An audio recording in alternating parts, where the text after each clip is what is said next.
د نیوز پریس چینل لیدونکو السلام علیکم، وخت مو په خیر، ستړي مشه په موکړه تازه لاندو خو مهمو خبرونو ته. جاپان وایي د 100 میلیون ډالرو په ارزښت مرسته افغانستان ته لیږو. جاپاني رسنیو راپور ورکړی دی چې د دغه هیواد دولت په پام کې لري چې له افغانستان سره د 100 میلیون ډالرو په ارزښت بشري مرسته وکړي. راپورونه کې د یاد هیواد د چارواکو له قوله راغلي دي چې ښایي دغه مرستې د 14 نړیوالو مرستندویه بنسټونو له لارې افغانستان ته ورکړل شي. راپور کاږي چې دا مرستې به د خوړو نړیوال سازمان او د غرض د ماشومانو د ملاتړ نړیوال صندوق یا یونیسف ته هم ورکړل شي، څو د روان یخ ژمي په لړ کې یې پر افغانانو وویشي.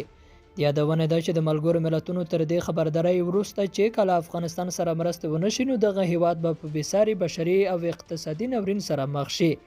د ډیریو هیوادونو پام افغانستان ته وښتی او د مرستې لاس یې اوږد کړی دی او ځینو نورو بیا د مرستو ژمنې کړې دي. او واشنګټن پوسټ وایي پر افغانستان د بندیزونو د ختمولو غوښتنې ډېرې شوې.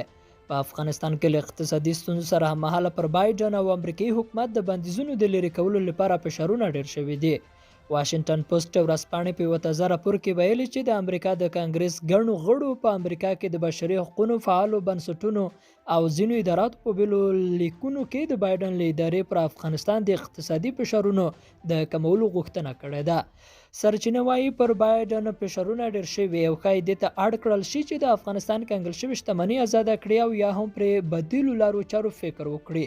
له هغه وروسته چې طالبان په افغانستان کې واک ته ورسېدل، د بایډن ادارې پریکړه وکړه چې د هیواد شاوخوا 9 میلیارډ ډالر شتمني کنګل کړي.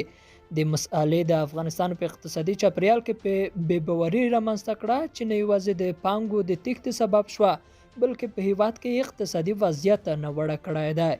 لیدونکو له غوږ نیونې مننه، هر چیرې چې یاست ښاد اوسئ.